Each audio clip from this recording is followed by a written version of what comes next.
두 번째 명물을 찾아간 곳은 대나무의 고장 담양입니다. 이야, 냄새가 벌써 다르네.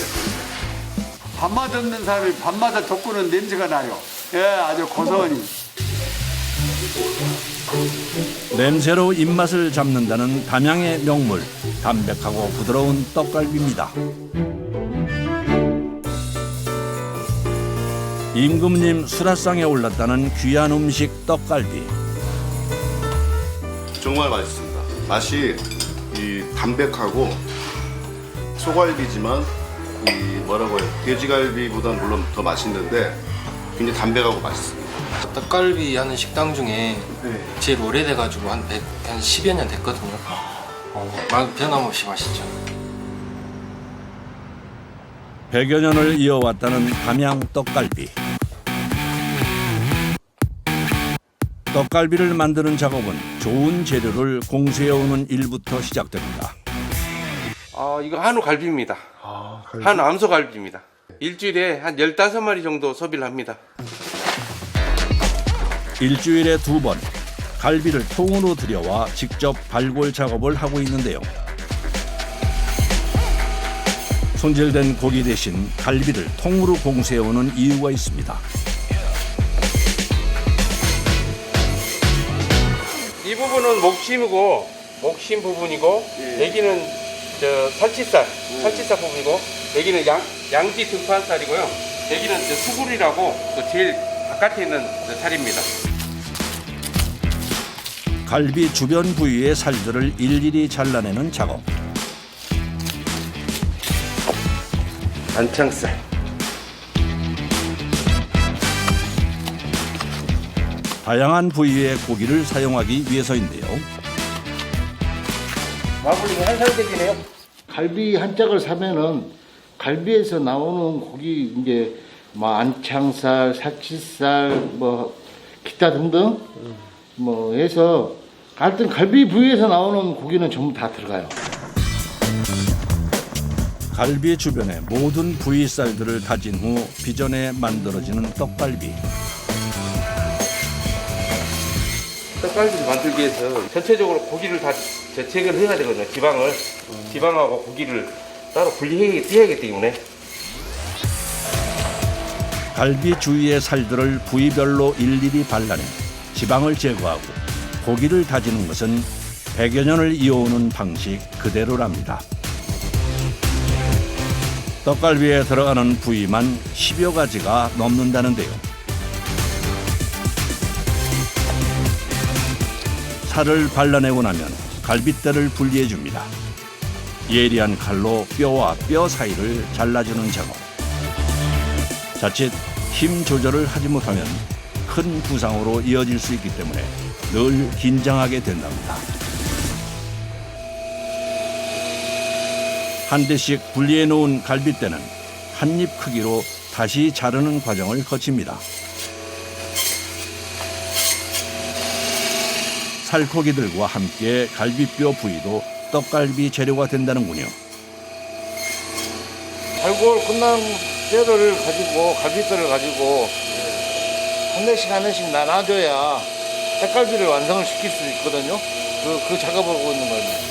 골절기를 이용해 단단한 갈비뼈를 잘라주는 작업. 가장 긴장되고 신경 써야 하는 일인데요. 날카로운 톱날에 부상을 입을 위험이 있기 때문입니다. 모든 신경이 이 눈하고 손으로 집중이 되죠. 뼈를 썰다 보면은 나도 모르게 아차 했을 때 이게 어찌 보면 크게 다치죠. 처음부터 끝까지 손끝에 신경을 집중하는 작업자. 골절기가 없던 시절에는 단단한 갈비뼈를 자르기 위해 도끼를 사용하기도 했었다는군요.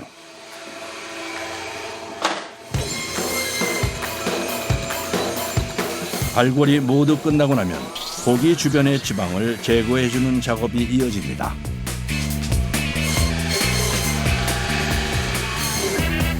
떡갈비에 들어가는 고기 이제 기름하고 고기하고 분류 작업하고 있어요. 떡갈비에 사용되는 것은 살코기 부분. 필요 없는 지방은 일일이 작업자들의 손으로 떼어내는데요. 이 고기에서 떡갈비로 쓰는 거 한 몇 프로나 쓰는 것 같아요? 거의 한 60%, 60%에서 65%. 나머지는 다 버릴 거예요, 지방. 지방 제거 작업은 기계의 힘을 빌릴 수 없기 때문에 칼로 일일이 발라내야 하는데요. 지방뿐 아니라 힘줄이나 질긴 막 부분도 꼼꼼히 잘라내야 합니다. 그래야 부드러운 고기를 사용할 수 있기 때문이죠. 손이 아프고 깨손을 쓴 칼자국.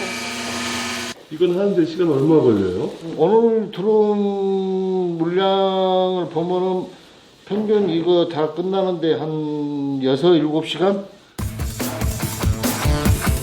맛있는 떡갈비를 위해 반드시 거쳐야 한다는 지방 제거 작업.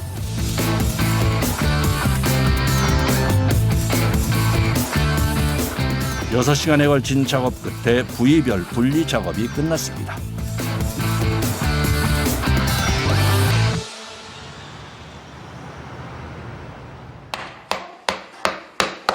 이번엔 망치가 등장했습니다. 뼈를 망치로 내려치는 작업자. 이제 갈비뼈가 두께가 다 틀리거든요. 그리고 한 줄에서도 또 두께가 또 틀려요. 점점 두꺼워졌다 또 얇아졌다 막 그러니까 그 두꺼운 거를 쳐야 돼요. 같은 갈비라도 두께가 다른 뼈를 비슷한 크기로 맞추기 위해 잘라주는 건데요. 갈비뼈가 모양이 다 제각각이잖아요. 일정하지가 않고. 그렇기 때문에 다 손으로 할 수밖에 없어요. 하나의 떡갈비가 만들어지기까지 정말 수많은 과정이 필요하네요. 단단한 갈비뼈는 칼과 망치를 이용해야만 작업이 가능한데요. 여기서 이렇게 하시는 분들 어깨도 많이 아프시고 또 한 자세로 계속 오랫동안 앉아 있으니까 허리도 물론 안 좋으시고 다들 팔꿈치도 안 좋고. 갈비뼈를 일정 크기로 자르고 나면 뼈 주변에 붙어있는 지방과 막을 제거해 줍니다.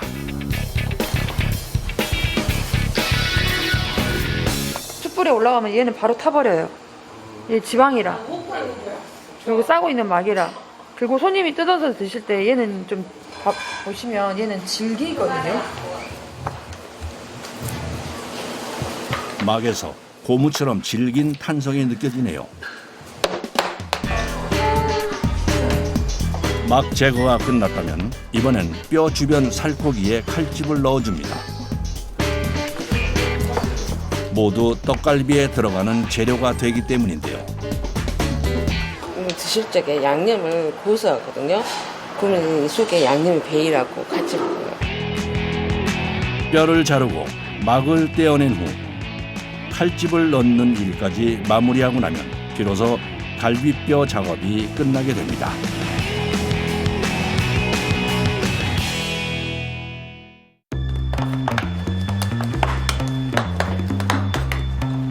이제 떡갈비를 빚을 차례. 갈비 주변 부위 고기들을 고루 섞고 다진 후 모양을 만들어줍니다. 고기를 다져서요. 다진 고기를 뼈 위에 이제 올려요. 떡갈비를 만드는 거죠. 장갑 끼고 하면은 기름이 많아요. 그 기름이 장갑에 붙으면 손이 다칠 수가 있어요. 다진 고기를 일정한 크기로 뭉친 다음 손질해 놓은 갈비뼈 위에 올려 붙여주는데요. 각기 다른 부위들을 섞어 사용하다 보니 잘 뭉쳐 모양을 잡아주는 것이 중요하답니다. 한 살 되는 게 좀 중요하거든요. 안 그러면 구울 때 제대로 안 다지면 부서져 버리거든요. 떡갈비 빚는 작업이 한창인 시간, 그 모습을 지켜보는 이가 있는데요. 신호카냐? 이건 큰딸, 이거는 큰 며느리. 1909년부터 지금까지 옛 방식 그대로 만들고 있다는 떡갈비. 4대째 손맛을 잇고 있는데요. 근데 제가 직접 접해보니까 이거 쉬운 게 아닌데 저는 이제 칼도 쓸 줄도 모르는 상태에서 왔으니까 칼 잡는 것도 서툴렀고 처음에는 정말 많이 손 베었거든요, 칼에. 담양 오기를 23살 먹어서 와갖고 그때 보니까 할머니랑 하시더라고. 그래서 내가 내가 직접 가는 할 적에는 우리 막둥이 아들, 막둥이 카운트 보는 막둥이 아들을 얻고 나가서 아버지가 불러서 나가갖고 그때부터 시작했어요. 당신이 배운 방식을 그대로 물려받아 떡갈비의 역사를 이어가고 있는 자식들. 손도 많이 가고 과정도 복잡한 힘든 일이건만 묵묵히 따라주는 것에 고맙기도 미안하기도 한 마음이 든답니다.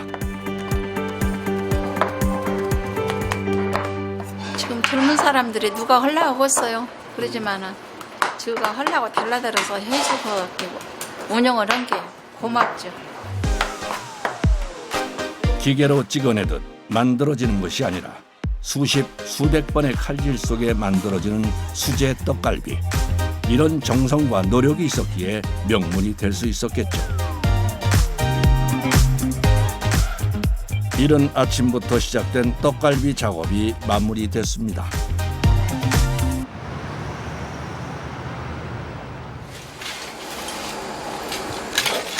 잘 빚어진 떡갈비는 옛날 방식 그대로 숯불 위에서 구워내는데요. 간이 천천히 구워야죠. 센 불로 하면 껍데기만 다. 굽기 전 간장 양념을 바른 후 석쇠에 올려줍니다. 골고루 익히기 위해서는 수시로 석쇠를 뒤집어 주는데요.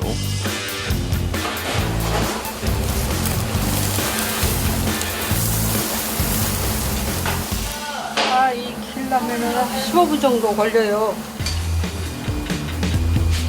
만들어지는 동안 따로 간을 하지 않은 떡갈비는 구우면서 간장 양념을 입혀줍니다.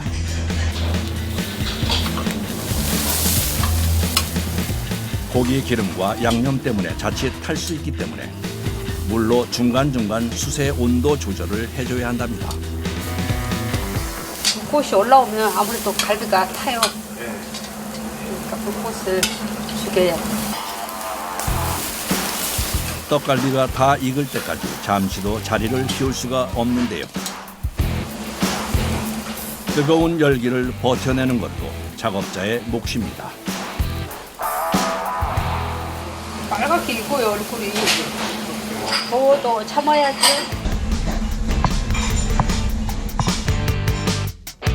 양념을 바르고 수시로 석쇠를 뒤집어가며 15분간 구워내야 비로소 완성되는 떡갈비. 마지막까지 시간과 정성을 들여야만 맛있는 떡갈비가 되는데요.